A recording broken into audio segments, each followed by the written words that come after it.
Hello bachcha, let us see this problem. Three particles each of mass m are placed at three corner of an equilateral triangle. What is the force due to the system of the particle on another particle of mass m placed at the midpoint of any side? देखो हमें यहाँ कह रहा है basically कि आपके पास तीन masses है जिसे आपने ट्रायंगल की वर्टेक्स पर पुट कर दिया। तो ये है capital M, capital M, capital M, और आपने एक छोटा सा मास लिया स्मॉल एम और उसे किसी भी एक साइड के बीच में रख दिया। इक्विलेटरल ट्राइंगल है, सबकी लेंथ एल है, सारे एंगल 60 डिग्री है। तो हमने जब ये यहाँ पर रखा, इसके ऊपर नेट फोर्स कितनी निकल रही होगी ये हमें बताना है। अब हमारा जो पहला की कंसेप्ट है वो है कि ये ग्रेविटेशनल फोर्स जो होती है उसका मैग्नीट्यूड क्या होता है, G M one M two upon में आर स्क्वायर। दोनों का मास और जो इन दोनों के बीच में डिस्टेंस है, मास के बीच में डिस्टेंस है, हमें वो अकोमोडेट करना पड़ता है। तो यहाँ पर अगर मैं ध्यान से देखूं तो इन दोनों के बीच में तो डिस्टेंस L/2 है क्योंकि हमने बीच में रख रखा है। ओके, और साथ ही साथ हम ये भी कह सकते हैं कि भाई ये मान लो ये पहला नंबर का मास है, ये दूसरे नंबर का मास है, तीसरे नंबर का मास है। पहला वाला अपनी तरफ खींच रहा है, दूसरा वाला अपनी तरफ खींच रहा है।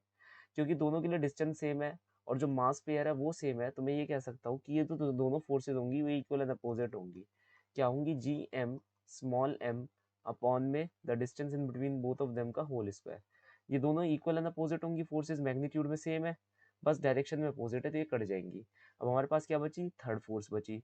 थर्ड फोर्स क्या करेगी, अपनी तरफ इसे खींचेगी।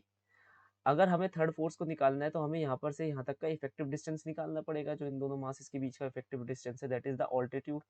दिस हाइट h निकालनी पड़ेगी, वो हम निकाल सकते हैं by the geometry. This is 60 डिग्री, this is l, this is unknown x, so we can say that sine of 60 डिग्री फॉर दिस अननोन x और h, whatsoever you want to say it.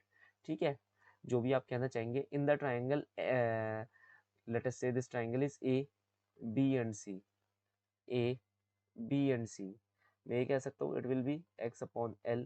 तो यहाँ पर x की value कितनी आ जाएगी, l/√3/2। l/√3/2 की वैल्यू हमारी आ जाएगी किसकी, हमारे x की। चलो ये आ गई l/√3/2। तो फोर्स कितनी होगी, g capital M small m upon में l/√3/2 का होल स्क्वायर। इसे हम सॉल्व करेंगे तो आएगा 4gm small m upon 3l square, which is your option number 2. So the final solution for the following problem is option number 2. Hope you understood well. Best of luck.